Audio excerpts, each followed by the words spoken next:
नमस्कार। सभी श्रोताओं का रामायण की कथा में एक बार फिर से हार्दिक स्वागत, अभिनंदन। आज की इस वीडियो में आप सभी के सामने प्रस्तुत है लक्ष्मण मेघनाथ युद्ध। बढ़ते हैं कहानी की तरफ। विभीषण ने क्रोध करके अग्नि के समान बाणों की बौछार करके राक्षस सेना का विनाश करना आरंभ कर दिया। विभीषण की बाण वर्षा से प्रोत्साहित होकर वानर सेना पूरे बल से हनुमान के नेतृत्व में शिला और वृक्ष मारकर राक्षसों को यमलोक भेजने लगी। इस महायुद्ध को देखकर देवता दानव सबके हृदय दहल गए। पृथ्वी पर सौ के अतिरिक्त वृक्षों एवं शिलाओं के समूह से गगनचुंबी पर्वत बन गए। वहां लक्ष्मण और मेघनाथ के बाणों से दसों दिशाएं आच्छादित हो गईं। उनके बाणों से सूर्य छिप गया और चारों ओर अंधकार छा गया।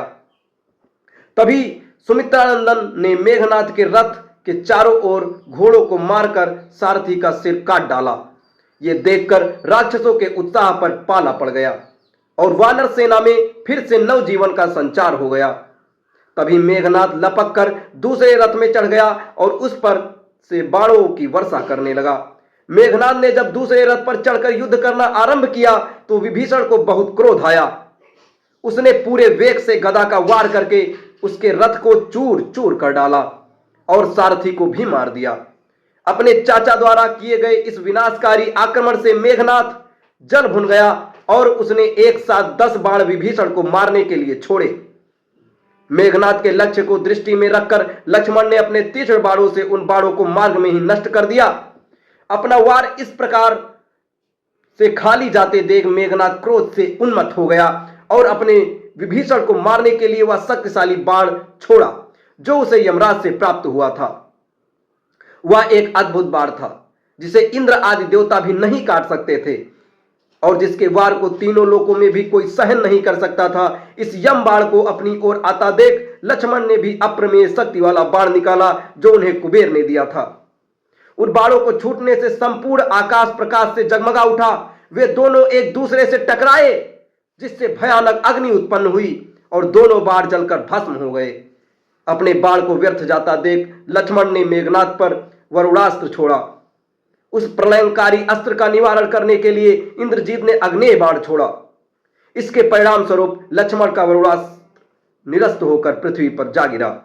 लगभग उसी समय मेघनाथ ने लक्ष्मण के प्राण लेने के लिए आसुरास्त्र नामक बाण छोड़ा। उसके छूटते ही संपूर्ण वातावरण में अंधकार छा गया और कुछ भी देखना संभव नहीं रह गया। अपने इस सफलता पर मेघनाथ ने बड़े जोर की गर्जना की, किंतु दूसरे ही क्षण लक्ष्मण ने सूर्यास्त्र छोड़कर उस अंधकार को पूरी तरीके से, जिससे पृथ्वी आकाश एवं सभी दिशाएं पूर्ववत चमकने लगी। उसी के साथ उन्होंने अद्वितीय बाण प्रत्यंचा पर चढ़ाते हुए कहा, यह कहकर कि यदि रघुवंश मणि महात्मा राम परम सत्यवादी धर्मपरायण तथा दृढ़ व्रती है तो ये बाण तू शीघ्र जाकर दुष्ट मेघनाथ को यमलोक पहुंचा। वेद मंत्रों की उच्चारण करते हुए उन्होंने ये बाण छोड़ दिया। तीनों लोकों का क्षय करने की सामर्थ्य वाला ये अजय बाण संपूर्ण वातावरण को प्रकाशित करता हुआ मेघनाथ को लगा और उसका मस्तक उड़ाकर आकाश में बहुत दूर तक ले गया। मेघनाथ का मस्तक विहीन धड़ बड़े जोर का धमाका करता हुआ पृथ्वी पर जा गिरा।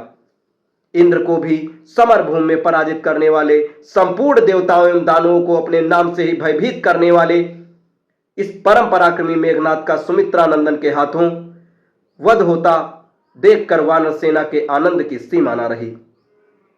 वे बड़े जोर से हर्षध्वनि और सिंह गर्जना करते हुए राक्षसों को चुन चुन कर मारने लगे। लंका के महत्वपूर्ण स्तंभ तथा राक्षस कुल के परम तेजस्वी युवराज को इस प्रकार मरते देख राक्षस सेना का मनोबल टूट गया। उनके पैर उखड़ गए। कुछ साहसी राक्षस आधे मन से लड़ते रहे और शेष प्राण बचाकर लंका की ओर दौड़े। वानर सेना उस समय विजयोन्माद से ग्रस्त हो रही थी।